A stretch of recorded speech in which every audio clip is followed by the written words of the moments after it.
how much difference a clean and a wax makes to a panel.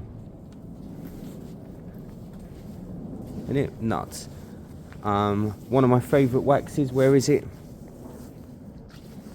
It's the turtle wax. I've used it forever. I didn't realise this isn't the carnauba finish one. This is the hard shell. I prefer the hard shell one. I prefer it to the carnauba. The carnauba wax one is very soft. Yeah, so I prefer that. She actually just messaged me with a picture of the latch mechanism, saying she ideally really wants it working. It is. You've got to give it a bit of beef, but it's locked. And of course it'll be back on the key when we pop it, so we're good. We're good.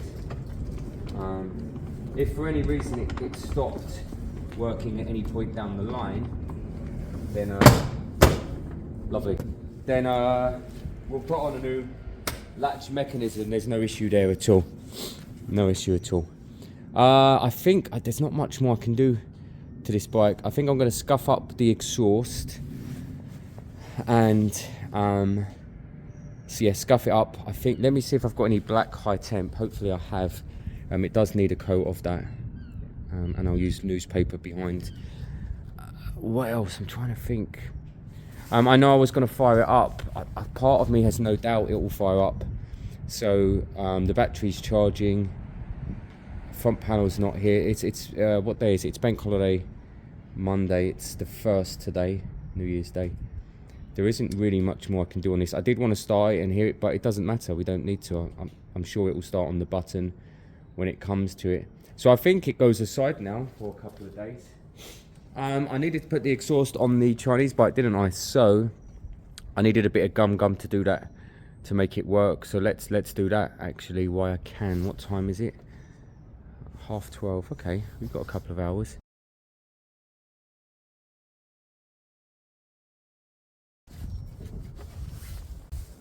You know what? I've not got much longer left today. Done a lot on the little moped. Let's get the CB out. I think there's fuel in the tank.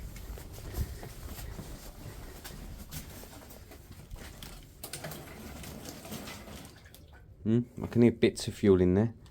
Should we try and fire it up? I don't know. I don't remember exactly where I left it, if I'm being honest. I don't even know if there's any if the battery's charged. Let's pull it out. Let's have a little look. It's still such a stunning bike. I can't remember where I left it, I have to be honest. I'm just going to put the fuel in and see if it cranks over. The last time I remember it was firing up and cutting out abruptly, which led people to talk about condenser and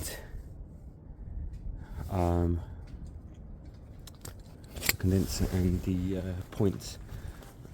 Points are under here, right? So you alright?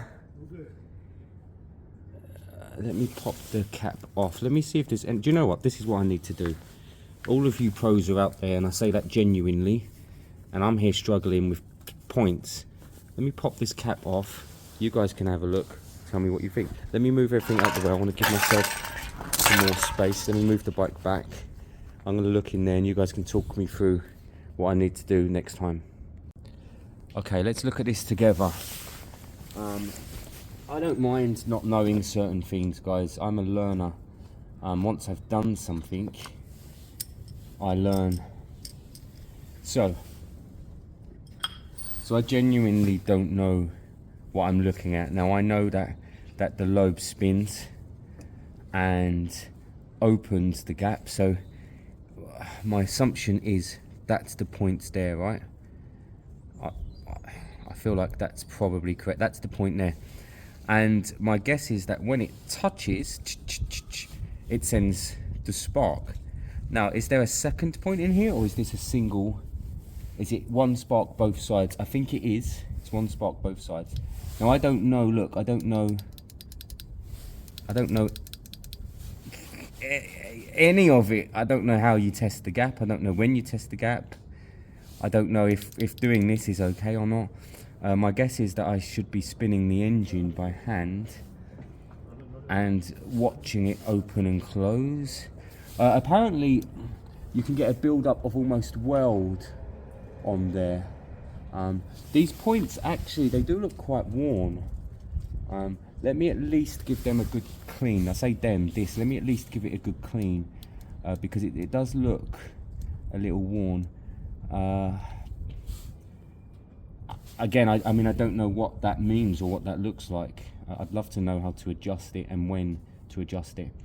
So I think I pop this side cover off here. I turn the engine by hand.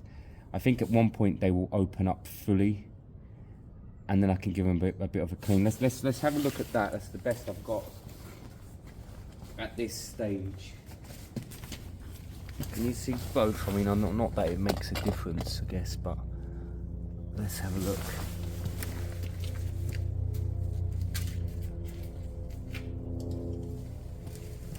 15, too big, 14. Okay, I see. So it did open. All right, so it is opening. I assume I checked the gap at its highest opening. One thing I noticed was that this moved earlier when it wasn't compressed. Let me just double check something. Look, there's play in that. I wonder if that's normal or not. It might be an advanced mechanism. It probably is, actually. This weird scuff pad, I wonder what that's doing. Is it just cleaning the contact? Right, let me get... So that's its max gap there, right? So surely I go online and I check the point gap, and then I use my feeler gauge to check that gap. Is that how it works? You get it at its highest, and then you check that gap. I assume that's a spark gap. Once it's connected, it sparks, and then it takes the spark off. I sound like an idiot, but I'm willing to learn on this one, and some of you out there are stunning with what you know about this stuff. Right, I've got a gap there. I'm going to go online, see what the gap should be. I'm going to measure the gap. I'm going to give the points a clean, a scuff, and see where we go from there. So I think I'm going to hit it with a bit of brake cleaner, which will act like a contact cleaner, and then get a bit of sandpaper that I folded over and give it a bit of a scuff.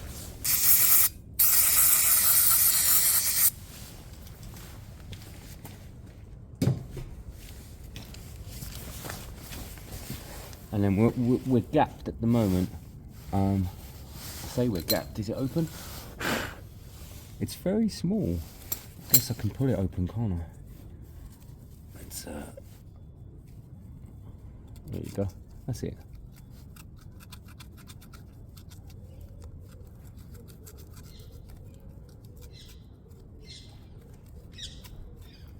Again, this is new to me, so I don't really know exactly if this is right or wrong. It can't hurt. And I will change the condenser in a minute as well. It's very tight. I wonder if the gap's too small. It looks much cleaner though.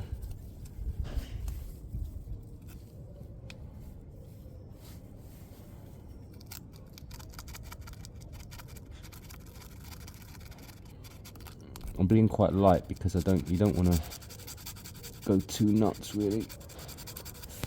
Let me give that another spray. Where's it gone?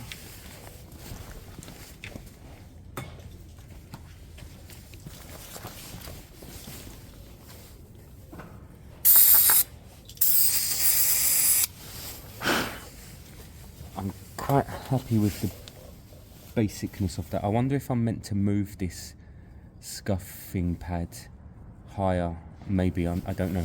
Let me check what the gap should be, and then I need to kind of work out. I assume it's this screw here, and I'll adjust it accordingly. So it says online anything between 0.3 millimeters, 0.4. This is 0.38, so this is at the higher end. My gap is bigger than that, I have no doubt. Let me check. Yeah, my gap's bigger than that, and my gap's on the high end. So, well, actually, no. Saying that, I need to get to F first. Let me get to F first, and then check. But I think I was close to it being wide open. Oh no, hang on. That's tighter. In fact, that's closed.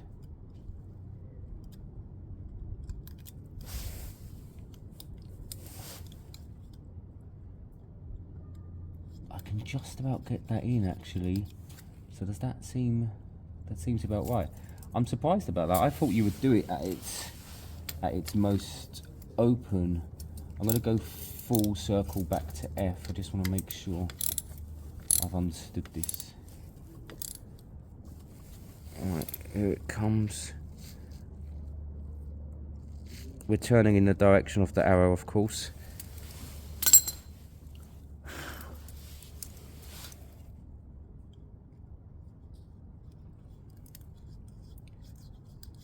I would say that was in spec, but then when it was a bit dirty and gummed up, it probably wasn't, was it? Now that it's clean, I can get that in, look, with no oil. I mean, it's so tiny. I swear, I would say that was touching. That's so weird. I can get this through though, look.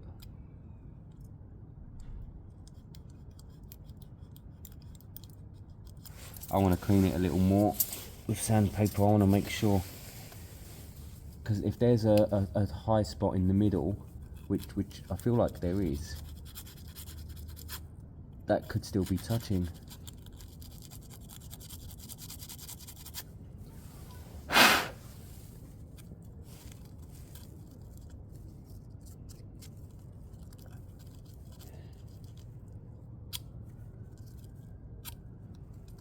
I can leave that open, I believe. Let me see if it will even start at this stage. Throw the fuel on, kick it over. Let's see what happens. I should have charged the battery, really.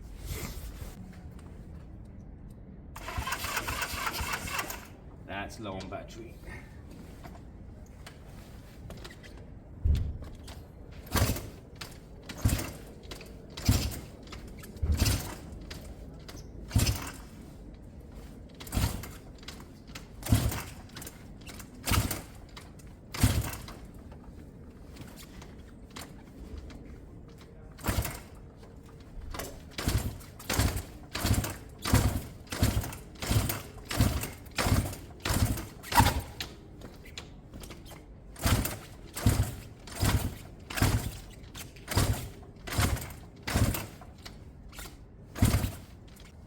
Let's get that battery charged up.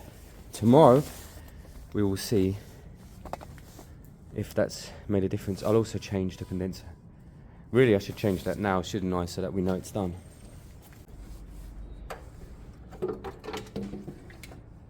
Condensers there, look. These are two different coloured wires. Ooh. I feel like it doesn't matter what way it goes. What does matter is where my bolt just went. There it is. Okay, so that gives us something to look forward to tomorrow, doesn't it? I think cleaning the points is helpful there. If it was corroded, it might have been touching when it shouldn't have been, causing that issue. That actually easily could have been the issue. And of course now we've stopped the we've changed the condenser, so that's in there now and done and ready. It's just sitting on top. I'll bolt it at a later date, but for now at least we know we've done two bits that could make a difference to how it runs. So I'm going to charge the battery's down there on the floor, charge it up, and then tomorrow we'll be attempting to fire it back up. Could be cool. You never know. That could, you know, the problem could be solved. It could be it. It could idle and last all day long without that silly cutting out. Now, I don't think that cutting out is linked to the rings beforehand, because it was doing exactly the same thing with the low compression beforehand.